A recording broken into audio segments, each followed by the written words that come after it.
Some options for catching fish play across the board, fish species by fish species. So it is for two-timing tactics, where ice anglers use an aggressive jigging approach to draw fish in and get some fish to bite. But while some fish bite, others that don't might be triggered by a more laid-back approach with a different lure type or live or dead bait.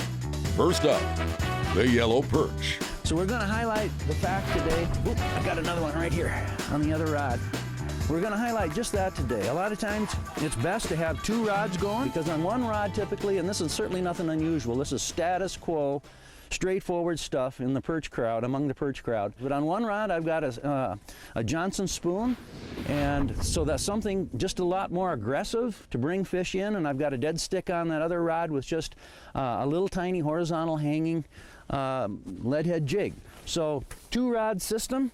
Let me get set up here and we'll talk a little bit more. I'll drop this one down and I'll put the dead stick down and we'll be set. And here's my little horizontal hanging jig. So down the hole we go. As you know, the holes are only a couple feet apart, and once I'm set up, the fish will often come in on the spoon. Today they're actually eating the spoon pretty good, but a lot of times if they won't hit the spoon, they'll come in and take the little dead stick instead. So let's see how far this one is up. About a foot off the bottom, which is perfect, and I'm going to work this about a foot and a half, 2 feet up off the bottom. So with that little thin fisher spoon, you lift her up, let it fall on a slack line. It lays flat. It's because it's so thin and light, and just flutters and shakes and gives off vibrations and flash all the way down. So lift her up and let it fall on a slack line. Then hold it and watch for fish to come in. Here comes one, up to the spoon.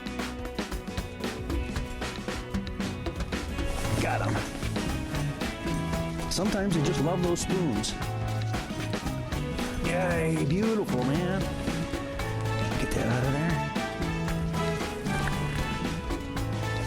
There we go. That's getting to be better size right there. Beautiful. Now, let's consider the crappie. Magnificent sport fish, man. One of my favorites. Big crappie. Is that a magnificent fish? Wow. Down you go, buddy.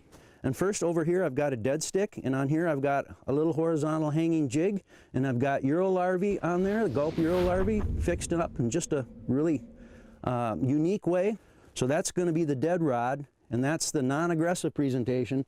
And then over here I've got a little spoon going with a 1-inch Berkeley gulp minnow, and this can be deadly at times. So this is the aggressive approach, this is the laid back approach, and you want to put both down there, and sometimes you won't need the dead rod, sometimes all you're going to need is the aggressive approach. Other days it's going to go the other way, and then there are going to be a few days where you're just scratching a fish here and there with both of them.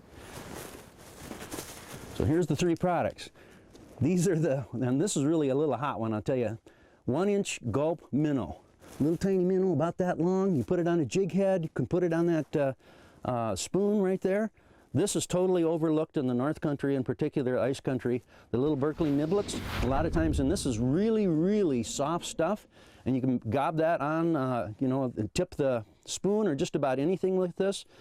You can't be too aggressive, it's that soft, but it's really a great bait. And then the one that is brand new this year are the Euro larvae. They're in these little flat packages like that, and you get about 10 or 12, I guess I haven't ever counted how many exactly, ribbons of those little Euro larvae. So the Euro larvae have been absolutely hot for me, not rigged in the fashion that they were meant to be fished. And I'm fishing it in either 4 segments of 4 or 5 to make it look like a bloodworm. Hot stuff, man. Comes one, look at him. Oh yeah, nicer fish. Let's see what we got. Oh, nice, man. Wow. And I've got quite a pile over here already, so we've got plenty for dinner. And the whole point, 2-rod system, I use this for, you know, just about everything that swims, and just with a little bit of modification. And one more, the walleye. Striper. There you go. Yeah, nice fish. Oh. The 2-rod system, huh? Yeah. We toned it down a little bit and hung a jig down on one instead of trying 2 spoon. Worked out for us. Yeah, it kind of ups your odds. You know, if you see the fish, anytime you see fish coming in and going away, you know, from your presentation, like we've been switching baits, it's always a good option if you have that option to use 2 rods, you know, and use a little more subtle presentation like a jig and a fluke or a jig and a minnow. Mm-hmm. Yeah, to get that bonus fish, like this one right here. We want his big brother now. Nice.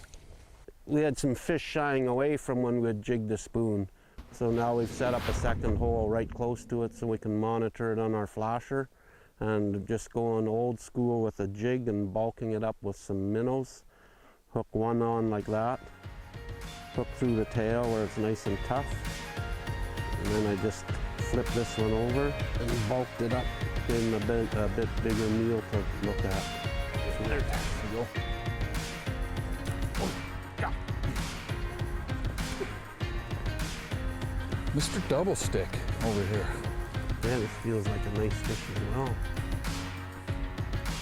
Took a while to get him to bite. He was going back and forth between the spoon and the jig. Yeah. Finally decided he wanted this thing. I think he's there in that. Oh boy, Roger. Oh, that's a nice one. Mister.